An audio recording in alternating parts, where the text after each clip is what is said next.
매일 아침 외신 브리핑 신민영입니다. 간밤 뉴욕 증시는 유가 상승에 힘입어 상승 출발했지만요. 렘데시비르에 대한 1차 임상시험이 실패했다라는 소식 전해지면서 부정적인 영향을 받았습니다. 간밤 외신들이 주목한 소식들 짚어드리겠습니다. 먼저 의학 전문 매체 스탯뉴스의 기사입니다. 코로나19 치료제로 기대를 모았던 미국 제약사 길리어드 사이언스의 렘데시비르가 1차 임상시험에서 실패했다는 보도가 나왔습니다.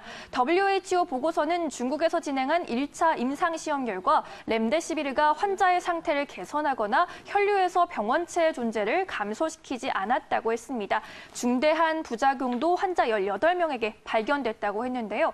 이에 대해서 길리어드 사이언스 측은 이 연구는 낮은 등록률로 조기 종료됐기 때문에 통계적으로 유효한 결과를 내기에는 역부족이라고 주장했습니다. 아직은 희망이 있다라는 얘기였는데요. WHO는 동료 심사가 진행 중인 초안이 실수로 공개됐다고 설명했고요. 그간 렘데시비르가 대조군이 없는 등 과학적인 기준을 충족하지 못하는 연구에 의존해왔다고 지적했습니다. 이러한 소식에 장중에 길리어드 사이언스의 주가는 6%대로 급락하기도 했습니다.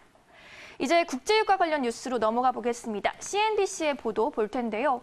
국제유가는 어제에 이어서 이틀 연속 강세를 이어가고 있습니다. 반토막 났던 국제유가가 회복세를 보여주면서 유럽 증시와 미국 증시 모두 긍정적인 영향을 받았는데요.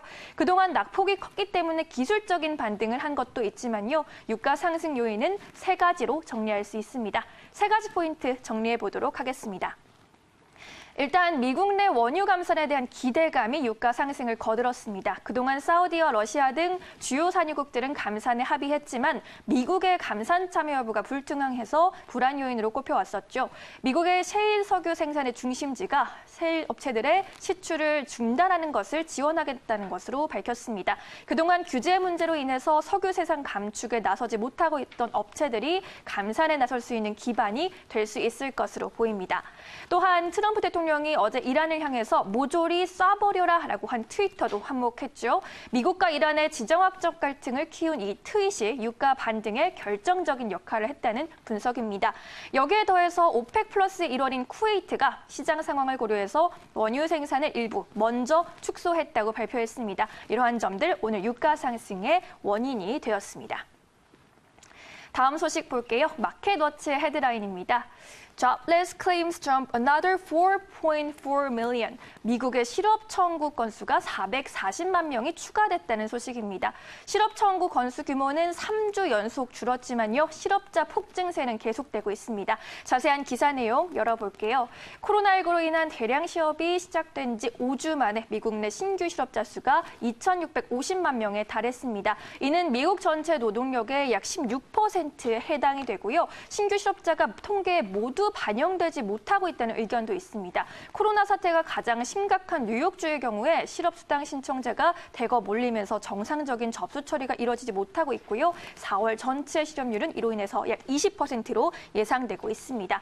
다만 3월 넷째 주 이후로 2주 사이 신규 실업자 수가 200만 명 이상 줄면서 최악의 실업 사태는 정점을 지난 것이라는 기대감도 나오고 있습니다. 조지아 등 일부 주를 중심으로 경제 재개 움직임이 시작되고 있는 것도 향후 신규 실업자 수 추가 감소를 예상케 하는 변수가 될 수 있을 것으로 보입니다.